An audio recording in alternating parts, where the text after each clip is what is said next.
বৃষ্টির দিন মানেই মনে হয় যেন খিচুড়ি, আর খিচুড়ির সাথে যদি গরু মাংস আর একটা চাপা শুটকি ভাজি হয় কেমন হয় বলুন তো। বিসমিল্লাহির রহমানির রহিম। আসসালামু আলাইকুম, welcome back to FM kitchen. আজকে তৈরি করে দেখাবো খুবই মজাদার ভুনা খিচুড়ির রেসিপি। কড়াইতে পরিমাণ মতো সরিষার তেল গরম করে আস্ত গরম মশলা, এলাচ, দারচিনি, তেজপাতা দিয়ে এখানে একটি পেঁয়াজ কুচি করে দিলাম আর স্বাদ মতো লবণ দিয়ে পেঁয়াজটাকে লালচে করে ভেজে নিব।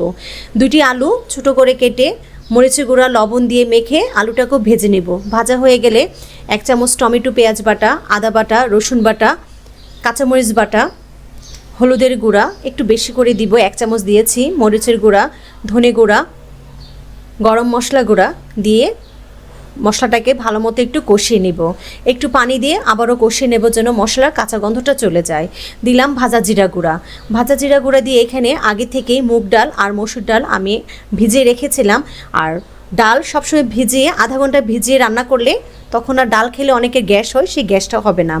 ডালটা দিয়ে 2-3 মিনিট ভালো মতো রান্না করে নিয়েছি। রান্না হয়ে গেলে এখানে আগে থেকে পোলার চাল ধুয়ে পরিষ্কার করে পানি ঝরিয়ে রেখেছিলাম, সেটা দিয়ে কাঁচামরিচ, টমেটো টুকরা করে দিয়ে ফুটন্ত গরম পানি দিলাম।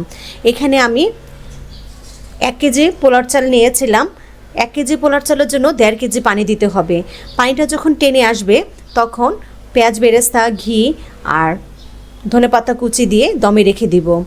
প্রায় 5-6 মিনিট দমে রেখে দেওয়ার পরে হয়ে গেল খুবই মজাদার ভুনা খিচুড়ি, যা গরুর মাংসর ভুনা চাপা শুটকি দিয়ে সেই রকম মজা লাগে। আমার রেসিপিটা ভালো লেগে থাকে লাইক, কমেন্ট, সাবস্ক্রাইব করে আমার পাশেই থাকবেন।